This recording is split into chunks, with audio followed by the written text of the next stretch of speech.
राजकिशोर तिवारी, कहां से शुरू करेंगे? दरअसल शुरुआत संविधान से ही करूंगा, जो बात अभी विनोद जी कह रहे थे। हाँ। दरअसल लोक परलोक तो जुड़ गया धर्म से। तो अब यहाँ पर आप लोक में क्या कर रहे हैं, हो सकता है परलोक में उसको आपको दंड मिले, अगले जन्म में मिले। तमाम धर्मों की इस तरीके की चीजें होती हैं, लेकिन संविधान एक ऐसा धर्म है कि जिसकी अनुपालना आप नहीं करते हैं तो उसके लिए दंड का विधान इसी लोक में है, उसके लिए परलोक नहीं जाना पड़ेगा। तो इसलिए संविधान का जो अनुपालन है वो करना अनिवार्य है और वो करवाया जाएगा। अभी ये व्यवस्था भी वहां पर की गई है। फिर आपका सवाल था इसके बाद जो चिट्ठियों को लेकर, मुझे लगता है कि आज की तारीख में मेरे लिए व्यक्तिगत तौर पे बड़ा बेमानी प्रश्न है कि किसकी चिट्ठियां पढ़नी किसकी नहीं पढ़नी। लेकिन ये प्रश्न जरूर उठता है कि अगर नेहरू जी की संपत्तियां वहां पर थी तो वो किस हैसियत से इतने ट्रंक में अगर गई हैं तो क्यों गई, कैसे गई, यह प्रश्न बिल्कुल वाजिब उठेगा। क्योंकि अगर पूर्व प्रधानमंत्री सबसे पहले प्रधानमंत्री हैं तो उस पर परिवार का हक, जो बात अभी विनोद जी भी कह रहे थे ना कि मतलब व्यक्तिगत और वो, अब उसमें कौन सी व्यक्तिगत मानी जाएगी, कौन सी प्रोफेशनल मानी जाएगी, यह भी बड़ा सब्जेक्टिव प्रश्न हो जाएगा।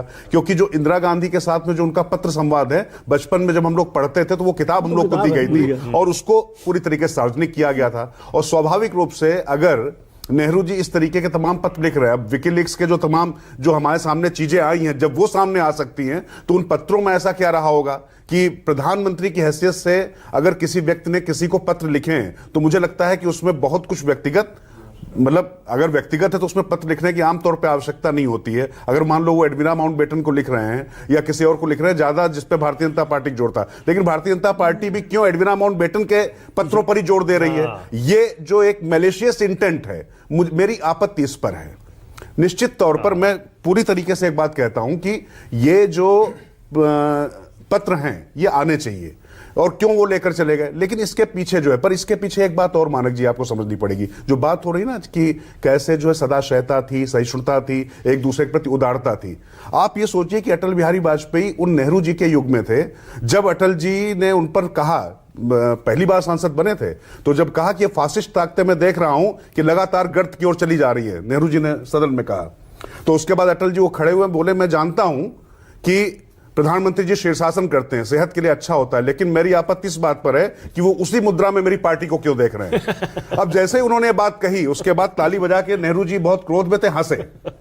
इस तरीके का उनको प्रधानमंत्री मिला था। अब मोदी जी को कौन सा शासन मिला था यह भी आपको देखना पड़ेगा। किस तरीके की टिप्पणियां की गई उनके ऊपर यह भी आपको देखना पड़ेगा। किस तरीके की जांच बैठा ली गई यह भी आपको देखना पड़ेगा।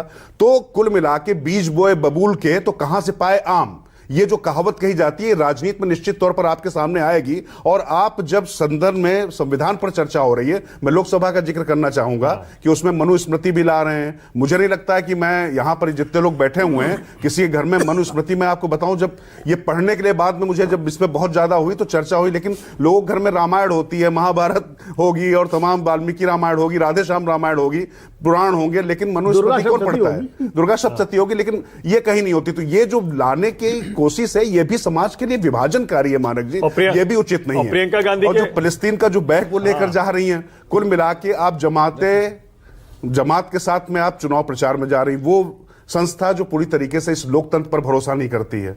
उसके बाद आप यहां पर फिलिस्तीन की भी बात आप कर रही हैं, तो आपको यह भी देखना पड़ेगा कि भारत का स्टैंड क्या है इस समय और क्या चीजें रही हैं। तो कुल मिला भारत का स्टैंड तो फिलिस्तीन के सपोर्ट में है। अरे भाई त्यागी जी हमारे बैठे हुए फिलिस्तीन के पक्ष में बयान जारी किया है। जब मैं जानता हूं फिलिस्तीन के पक्ष में किया है, लेकिन पूरी तरीके से, लेकिन उसमें नहीं सब्जेक्टिव से लेकर के आज तक नहीं, लेकिन जो सब्जेक्टिव जो अगर उस पर आप हो जाएंगे पूरी तरीके से, अगर हमास की कार्रवाई को आप गलत नहीं ठहराएंगे, एक तरफ ही आप जाएंगे, तो उसके आलोचना में मैंने नहीं सुने ना, तो उसमें जब वोट बैंक पॉलिटिक्स आती, तो अगर आप वोट बैंक पॉलिटिक्स कर रहे हैं तो दूसरा भी पॉलिटिक्स करेगा ही करेगा। ये सेलेक्टिव नहीं हो सकता है मानक जी, बस बात यहां पर। एक कमेंट इस पर आपका।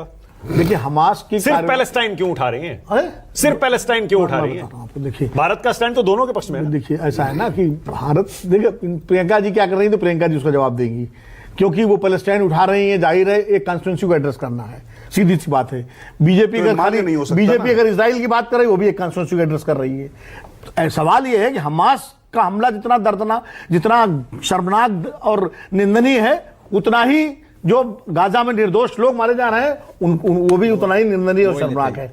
मुझे लगता है दोनों की मजम्मत कर रही है। त्यागी जी कुछ कहना चाहते हैं?